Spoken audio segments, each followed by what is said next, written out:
How did I go from this to this? You're probably here because your cold porcelain clay keeps cracking and you don't know why it's happening or how to fix it. Well, I've been experimenting with this clay for about a year now, and I've messed up just way too many times. But eventually, I did figure out what was going wrong and how to fix it. So here's 4 reasons why your clay keeps cracking and how to fix it.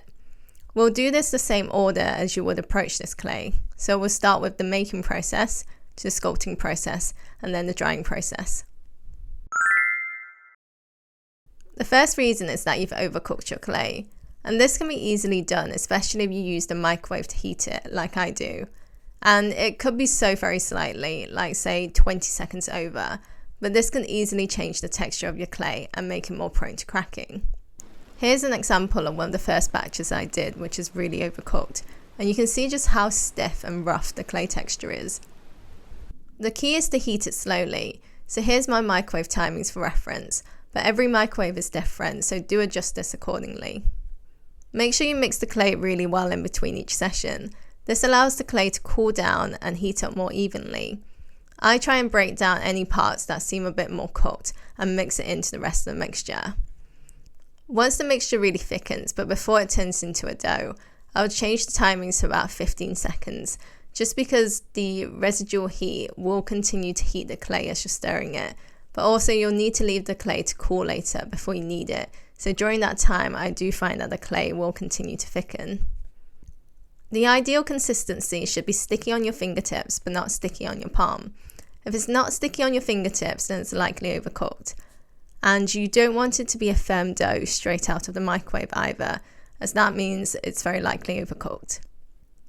Even when it feels too sticky like this, you can add flour and continue to knead it. I knead it for at least 10 minutes, gradually adding in more flour until the dough is no longer sticking to your hands or table. The first time I tried using this method, I really didn't think that it was going to work, but the results were actually really nice. When you do the teardrop test, you should get a nice firm and sharp peak. If it's a bit floppy, then I would add in a bit more flour and just continue to knead it for a bit longer. Another thing to note is that you don't want to undercook the clay too much. So if it's undercooked, even after you've mixed in all the flour and you get a nice dough and you get a nice peak, it will still remain a bit too sticky to work with. But eventually you will get used to what consistency would be best. Reason number 2 is that you haven't conditioned your clay. You have to condition your clay, that's a must. So conditioning your clay is just like warming up the clay. So all you need to do is just take what you need, and then you just have to knead it until it's nice and smooth. I find this action really hurts my joints after a while, so I do this instead. It's a lot less tiring and it's a lot more effective for conditioning bigger chunks of clay. To compare, here's some clay that hasn't been conditioned. You can see that I'm struggling to make a nice ball out of it. It's very creased and not very smooth, versus the clay that was conditioned, which is nice and smooth. Reason number 3 is that your clay is drying out too quickly. Cold porcelain clay is quite a time-conscious material, so if you leave it out exposed in the air for too long, eventually cracks will start to appear, especially if it's a hot day or you live in quite a dry climate. So I would only take out what I need and keep the rest covered in an airtight tub. When I'm not using the clay, I often double bag larger portions in Ziploc bags, or in a tub then into a bag. These are kept inside another box and kept in a cool spot away from the sun or heaters. The clay keeps pretty well like this for a few months. Sometimes it can take a while to sculpt certain details, so I would keep the rest of the sculpture covered whilst I work on the other parts. This helps a lot when you're making multiples and want to speed up the making process. The final reason, which is likely the most common one, is that you're not drying your sculpture slowly enough. This is the most annoying one. You've made your clay well, you've taken care to sculpt it, but then during the drying process, this happens. It's such an awful feeling when this happens because it's ruined the sculpture and you've wasted time and materials. This happened to me a lot during the past year, and I don't know why it took me so long to just realize that I was just drying them too quickly. Cold porcelain clay, like most air-dried clay, shrinks when it dries. But the outside of the clay dries quicker than the inside, so with nowhere to go, the clay simply pulls away from itself. This is why larger sculptures are more prone to cracking than smaller ones. The workaround for this depends on the climate of where you live. I'm based in the UK, so during the colder seasons, there's a lot of moisture in the house. So to prevent our house from going moldy, we use dehumidifier. But the problem with that is that the air can get quite dry. During the warmer seasons, the air is also more dry. So if I leave my sculptures out to dry in the open air, it'll crack within 2 hours.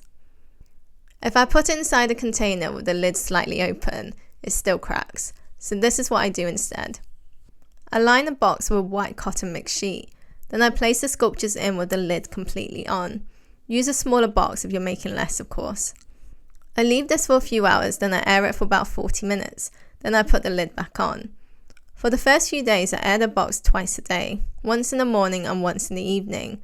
After a few days, I would extend the airing time to about 1 hour and air it maybe like 3 times a day.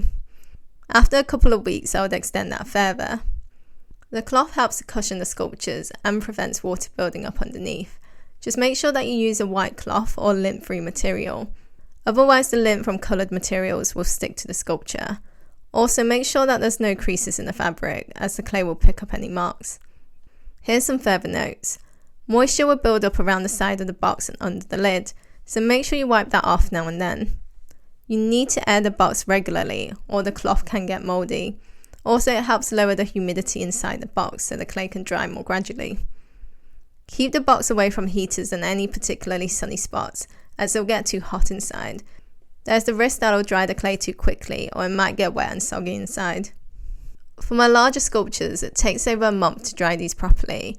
This sounds like a long time, and it is, but it's how I prevent cracks on my sculptures. Smaller sculptures will dry more quickly, and flat pieces will dry okay in the open air. I'm still testing out this method and just figuring things out as I go along. So there is a chance that I could air the box for longer, or I could just air it more frequently. But I would just need to do some more tests first before I try that out. If you're doing this for the first time, then I would recommend doing a test first. So I would just take a spare lump of clay, ideally around the same size as your sculptures, and then I would just leave it out in the open air and just see how long it takes before cracks start to appear.